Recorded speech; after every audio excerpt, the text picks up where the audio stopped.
I know the title of this video might seem kind of crazy, like, what about these? Or maybe you've never even heard of this album. In that case, I am so excited for you. Cheat Codes is the collaborative album by rapper Tariq Trotter, aka Black Thought, and producer Danger Mouse.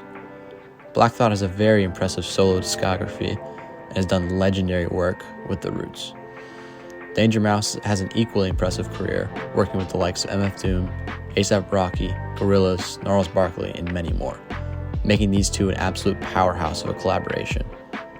I believe these two are some of the most underrated in their respective areas, which is why this album is perfect, an opportunity to show what they can both bring to the table. The album begins with the smooth intro track, Sometimes, where Black Thought gets to showcase his absolutely absurd ability to put creative and clever bars together. If anyone has not experienced this yet, I urge you to listen to a few songs from this album with the lyrics open. It'll make you realize how ridiculously talented this guy is. After the gradual conclusion of the opening track, we're thrown into the choppy and sharp instrumental of the title track, which at first I wasn't sure about, but is now one of my favorites on the album. It's definitely one of the more experimental tracks on the album, yet it doesn't feel out of place at all. The next track is the absolutely fantastic The Darkest Part, which in my opinion is the second best song on the album. This is the first track with a feature, and it features Raekwon and Kid's sister. The former gives a great verse in the second half of the track, and the latter provides a very catchy chorus. Moving on comes the first single released from this album, No Gold Teeth. This always seemed like kind of a weird instrumental, but a good song nevertheless. The next two tracks, Because and Belize, feature perhaps the best features on the LP from MF Doom, Russ, Joey, and Dilla Cartridge. The conclusion of Belize is my favorite transition on the album, going into the best song on the album, Aquamarine. I'm not kidding when I say this is seriously one of the greatest rap performances of all time. For 3 minutes and 58 seconds on this song, there isn't a single line that isn't absolutely phenomenal. This song also just happens to have a stellar feature from Michael Kiwanuka, who provides the perfect chorus from the song, which is just the icing on the cake. The track concludes with a seamless transition to one of the weaker tracks on the album, Identical Deaths.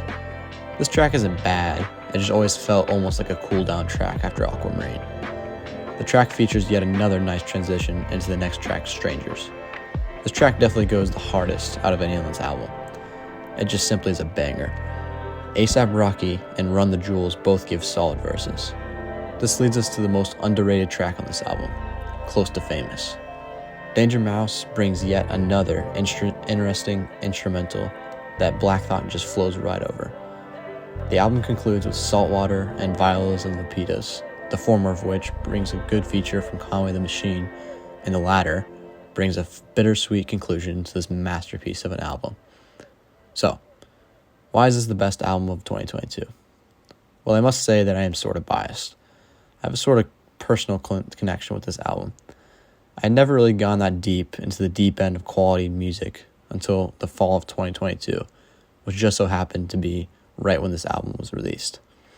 This is the first album that I discovered that I could say did not have a single skip and was truly a thoughtful and carefully crafted work of art. I had this album on repeat for weeks. I almost didn't want to keep trying to discover more music because I already found this.